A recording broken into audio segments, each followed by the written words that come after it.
today's Ipsos webinar showcasing how our GEO Compass solution can monitor what shoppers are exposed to when asking LLMs about your brand, competitors, and category. Throughout today's session, you will remain in listen-only mode. However, throughout the webinar, please submit your questions online using the Q&A feature. Time permitting, we'll answer questions at the end of today's session. However, if time runs short, then your question will be answered by email. I also encourage you to check out the handouts we've uploaded to the webinar control panel. Today's session is being recorded and will be directly emailed to you. So now, without further ado, it is my pleasure to welcome today's first speaker, Tom Jutton, Executive Vice President with Ipsos Synthesio. Tom, you have the floor. Thank you, Ellen. And I just want to say thank you we had a great turnout for this, and I think we're representing almost all time zones. So thank you for coming in your morning, evening, and afternoon. And we have some very exciting things to share with you. There'll be 3 speakers today. Myself, Tom Jutton, who's the Executive Vice President and Service Line Leader for the US Synthesio business. Sandro, who is the Chief Innovation Officer for Global Synthesio and a real true thought leader in the social intelligence industry. And Marsha Roby, who is an experienced Vice President in the US Ipsos Synthesio group. The things we'll be speaking about today is I'll give 2 or 3 slides just to give an introduction to Synthesio, which is the smallest, but in my mind, the most interesting and innovative of the many service lines here at Ipsos. And then Sandro will follow up for 10 to 15 minutes of mastering the dynamics of AI search and really what it matters to you and why it's changing almost every marketing and communication motion. And then Marsha will finish it up with a live example of the type of analysis we could do using our unique capabilities. And then if we have time, we'll go through some question and answers.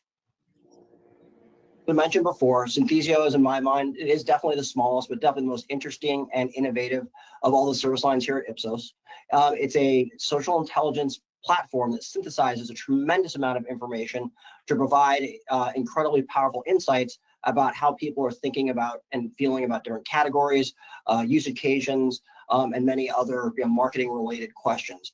It's at a high level, we provide a platform that allows, through the use of AI, for you to get insights within minutes. But we also do very cutting edge ad hoc analysis, much like the one we're talking about today with our GEO offering. We leverage incredible amount of AI and have been doing it for several years in order to make sure that that large amount of information is distilled down into insights. And we are always looking at things from a research perspective. We're researchers by trade as well as by passion, and that informs a lot of what we do. So what really makes us different is that compelling AI that I mentioned before. We've been using AI and NLP longer than any other group in the industry, primarily because of the incredibly large data sets we'll share in a moment. You need that level of technology to get to distill things down to those insights within minutes. I did mention, and I'll talk more about the data diversification. We have a huge data set from which to pull from. And we also have technology made for research. And I want to emphasize that point, that we're not just a tech company. We're very much a research company that is tech enabled. And we bring that research expertise and passion to everything we do. And then as always, because of the great Ipsos ecosystem, you have the opportunity to combine our outcome with the different service lines, as well as different data sets. And I'll finish with the data sets because in a lot of ways, data is everything, because you don't have the data, you can't get those insights. And we have, based on Gartner and Forrester, the best data set within the social intelligence industry. You can see it's not just social, but we have search, social, blogs, forums, and news media, all brought into our comprehensive data set that is then analyzed via AI. So at this point, I will turn it over to Sandro to talk about our incredibly exciting GEO offering. Thanks, Tom. And thank you all for joining us today. For the last 20 years, we all played by the same rule: get to the top of the search results page. But what if the game is changing now? What if your target audience isn't a person clicking a link, but AI models that form the opinion of your brands, of millions or rather billions of consumers? Today, we are going to show you how consumer behavior is undergoing a seismic shift through AI search and how your brand is impacted by how it's being seen and considered in the purchase journey through the eye of AI. Let's start with the consumer mindset that we see here. Right now, US consumers see AI as a sword with two edges. Our 2025 consumer tracking revealed how consumers experience the worries and wonders of AI today in terms of expected impact on their life on the x-axis here, and if they feel it's happening now or in the more distant future on the y-axis. If we look at the top here, we see the flavors of AI that consumers already experience now and have a strong or moderate impact on their life. They have real worries about privacy, surveillance, and the potential widespread layoffs to kick in soon. Most AI benefits are yet to come for consumers, as we see at the bottom of the map. Improving search is an exception here. Consumers already feel the positive impact of AI-empowered search, the topic of our session today. So what can we take away? The brands that win on AI strategy will be those that leverage the benefits of AI for consumers while building the trust needed to calm the public fear of AI. This is really the fine balance we must strike. Next, please. The AI adoption is happening now, but it's not monolithic. Our Ipsos Essential Survey shows that boomers and Gen Z consumers use AI applications quite differently. It's fair to say that Gen Zers use AI in a more widespread way, while boomers engage with LLM strongest to get information in the fastest or most convenient way. AI models are definitely more than a Gen Z brand touchpoint. They are fundamentally redefining the brand discovery journey for consumers across generations. Understanding AI behaviors and preferences across generations will be essential for marketeers in the future. The next slide, please. And the future is arriving faster than we might think. We see that all the core Gen AI usage applications have increased throughout during the past year. The AI search use case has skyrocketed with more than 20 percentage point growth in the past 12 months. It's not a gradual evolution. It's almost a hostile takeover of the traditional search that we learned over decades. The consumer-led journey of sifting through pages of blue links is gradually being replaced by a single model-led AI-mediated answer. There is consensus that AI search is growing so fast that it is fundamentally lowering the cognitive load of consumers by reducing the amount of mental effort required to process and act on search results compared to traditional search. Based on the latest data from Pew Research, 62% of US adults say they interact with AI at least several times a week.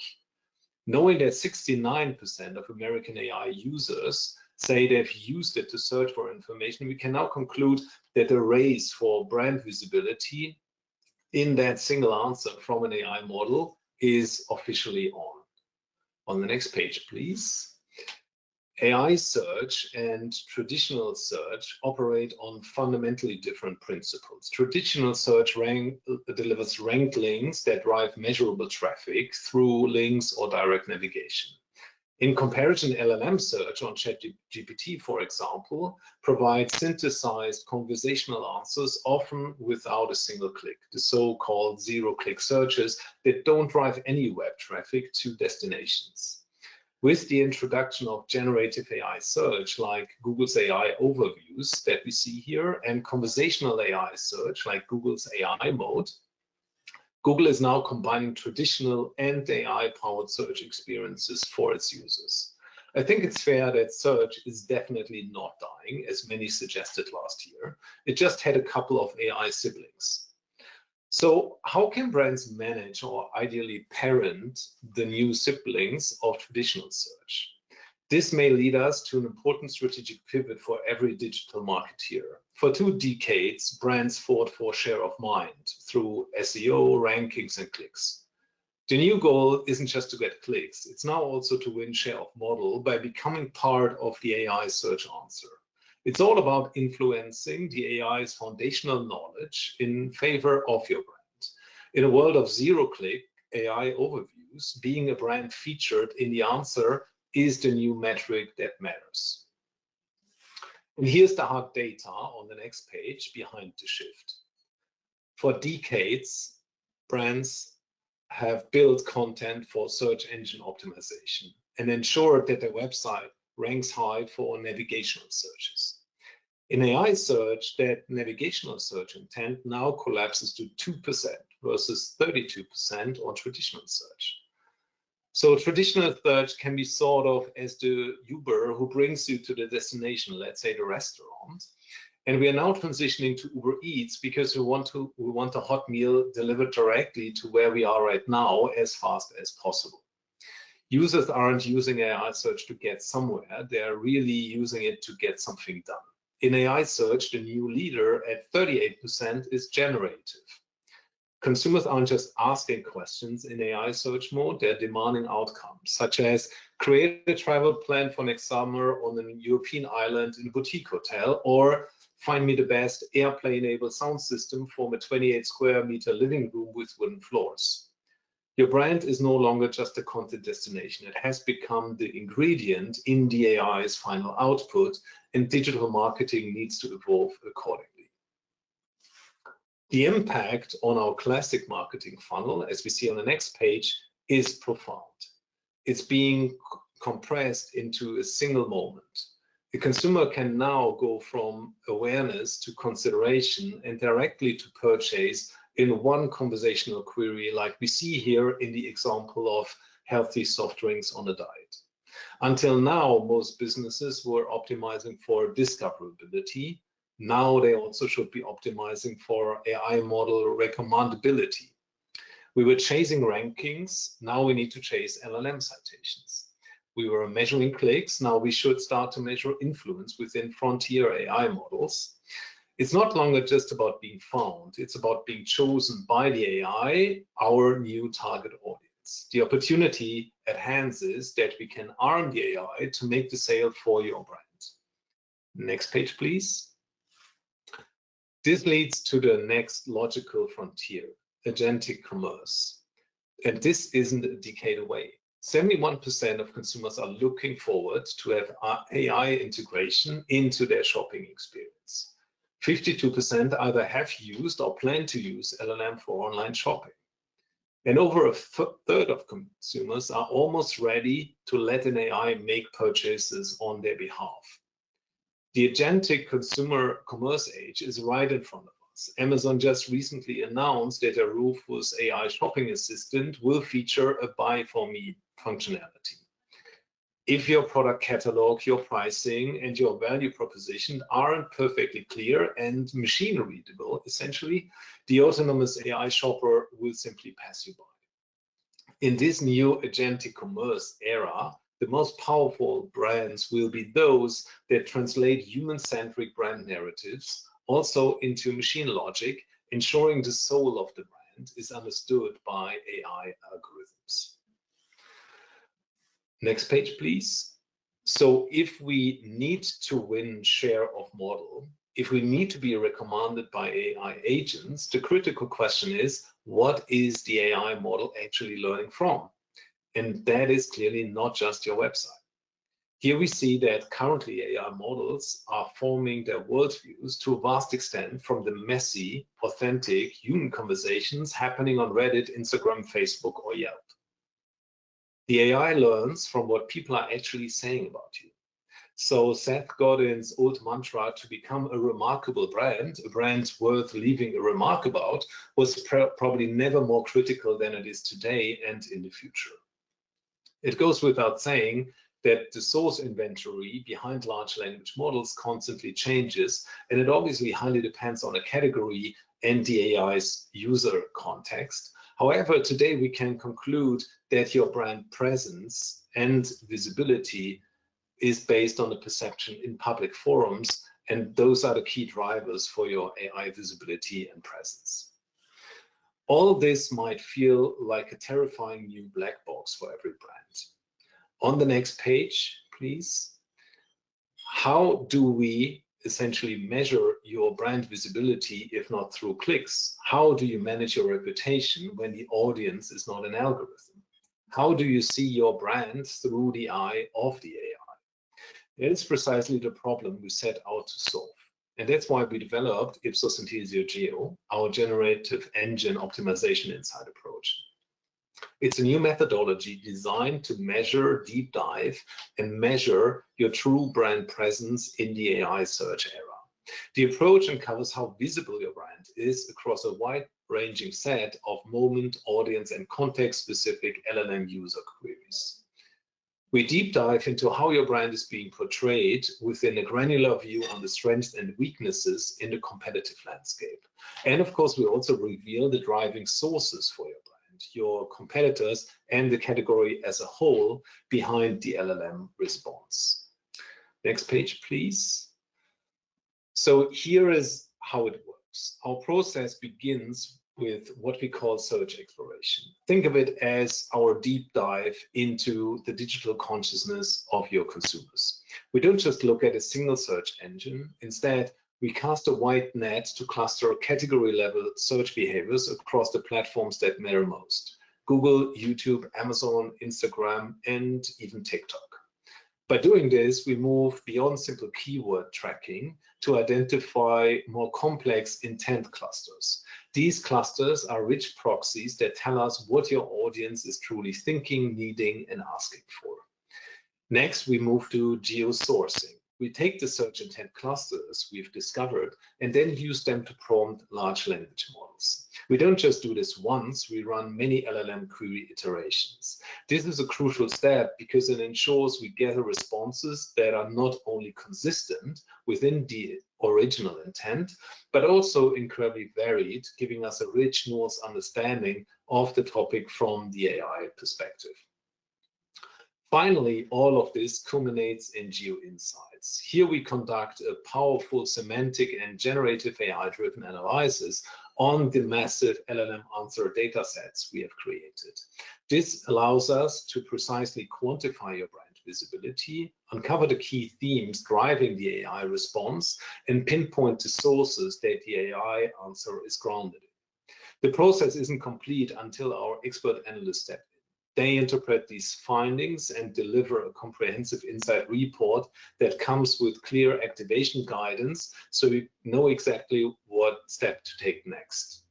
Let's now hand it over to Marsha, who will show us how our GEO approach works in practice.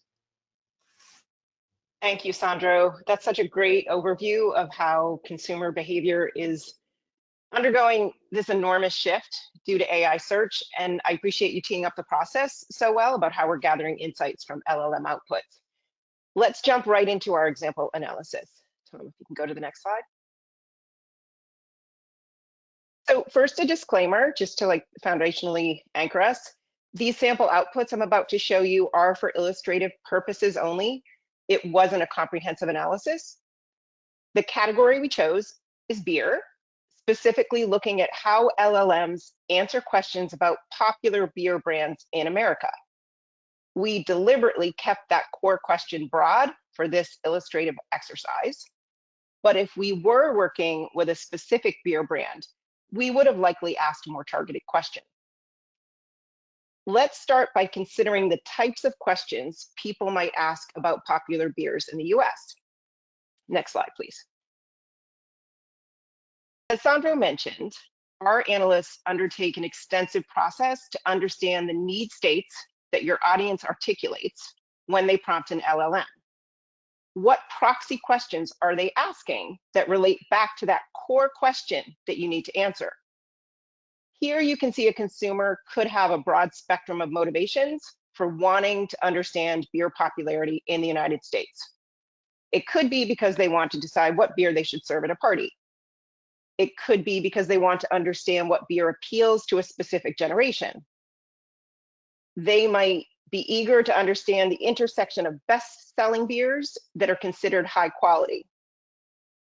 They could be looking for direction on what imported beer brand appeals most to an American audience. They could also be looking to understand if there's any current controversy surrounding a beer brand before they decide to serve it to their guests. Note, many of these questions are universal. They could provide answers that inform both consumer and commercial buying behavior. All right, so let's fast forward. The questions have been entered into the LLMs. The responses have been analyzed. Now we turn to how share of brand mentions looks all up in that data set. The next slide, please. Here we're showing you the leaderboard of brands that most frequently appeared in the LLM responses to those thousands of questions that we input into the LLMs. We see here that mainstream American light beers appear frequently in the responses, along with Mexican brands Modelo and Corona. But this top 15 is not without some additional variety. Guinness, with its unique flavor profile, lands in the top 10. So does Heineken, another long-standing European import here in the States. Yuengling craft brewery also appears, as does craft adjacent Blue Moon and Sierra Nevada. And then the non-alcoholic athletic brewing company also enters the top 15. So this is assessing brand presence on the all up level, but that's just the first level. We need to double click into how share of brand mentions differs by LLM. Next slide, please. So I like, Sandra mentioned the black box. I talk about the blind spot. Remember, our overarching goal here is how do we clear that blind spot, which is your lack of understanding of how LLMs are positioning your brand. But that's the LLMs at the forest level. I like to think of LLMs as fraternal twins. So we have to get down to that level, understand how brand visibility differs in responses across the LLMs. So in this example analysis here in this chart, you can see relative parity for the brand visibility of Michelob Ultra. But you do see notable fluctuations, more notable for some than others, in the visibility for other brands. As with brand visibility, it's not just about brands. What are the key themes that are appearing in these responses? And you're going to hear me say level so many times. We're going to assess those all up and at the brand level too. So Tom, let's look at the all up level next. So these are key themes in these responses from the LLMs all up. You can see in the top 5, health consciousness appears twice.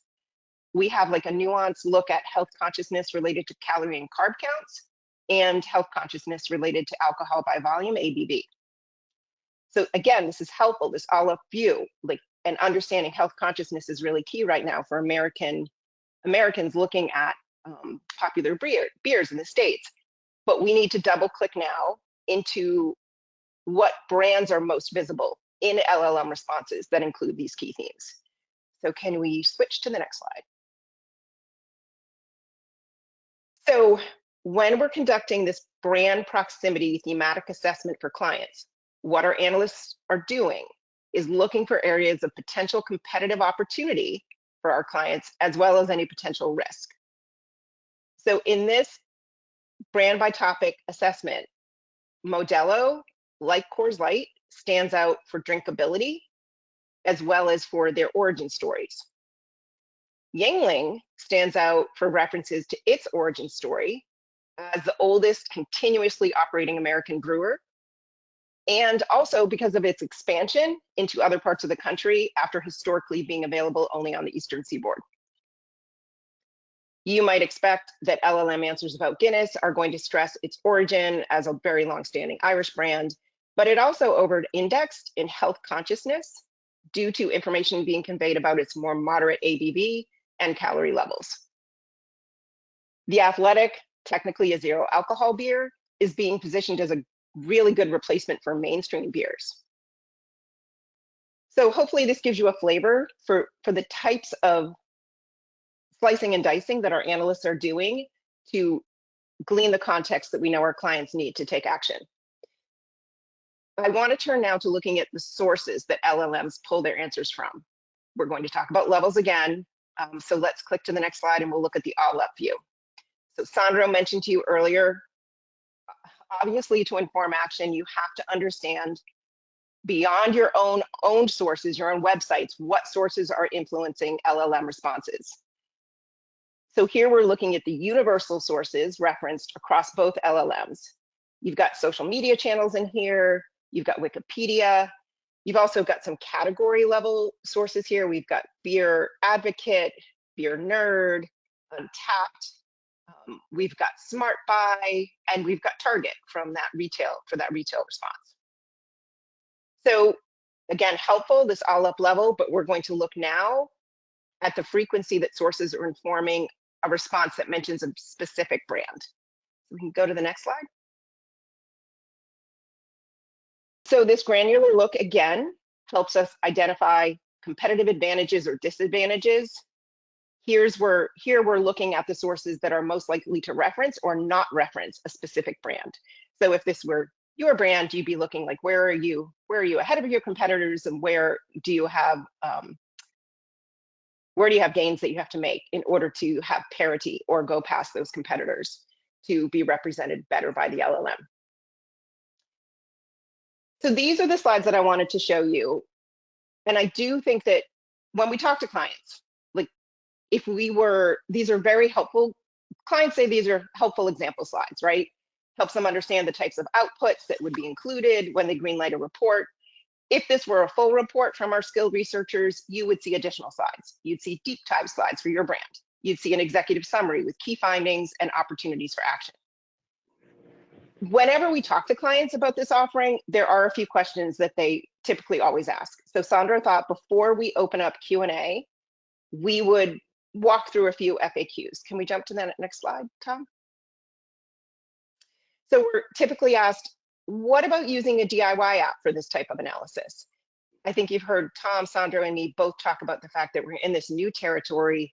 And at this stage, we consider having a skilled human component to be key here. You want experienced researchers slicing and dicing this data. You want them to be able to distill those top findings and potential opportunities for you into an easy to consume summary so that you can feel confident taking action to adjust strategy. The second question we get asked is, how frequently should a brand conduct this type of analysis? This is all new territory. How often should they keep a pulse on how they're being positioned by LLMs? And Sandra, we had a great conversation about this yesterday. Do you want to take this one? Yeah, and I think reality is we're really looking into uncharted territory, right? So LLM models, and in particular the source ecosystem behind, change so fast and constantly, so that right now we really recommend to do it fairly often until we progress in the next couple of years. So right now we're recommending a quarterly look, at least at the basic metrics. And obviously it depends on your category. Some are very dynamic, others a little less, so we can assess that. What is very important when it comes to a time series analysis, and we alluded to that we, for a category look like the beer one that Marsha just shared, we work with up to 4,000 questions that we ask every LLM. And keeping those parameters with the same questions stable is your only chance to get a really good view on the change dynamics in terms of sources, how your brand is being portrayed, and so forth. So really keeping those parameters stable over time is really essential for tracking-based approaches. Yeah, that's such a great point, Sandro. The third question, I know we're pushing up against time, we can go a little bit over, but the third question, we'll jump to that. We often get asked, is analyzing responses from one or two LLMs going to give clients enough insight to act now? You just saw, the examples I showed had ChatGPT and Gemini. In this moment, we do feel confident that gathering outputs from two of the most popular LLMs is going to provide a solid data set for analysts to use to help clear critical blind spots for brands. But the word here now is like how things are evolving, right? We absolutely know that as the AI search environment evolves, so will our analysis components and our analysis process. So Sandro, anything else to add here?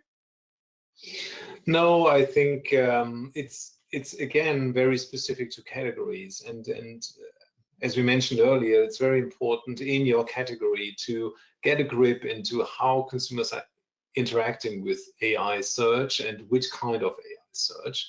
And obviously then, some LLM models are more popular in one market versus the other. So really try to put yourself in the shoes of your consumers, which are the most popular models that you should include in the analysis, and then start exploring how you can maybe include AI mode or other AI overview functionalities to include in your analysis.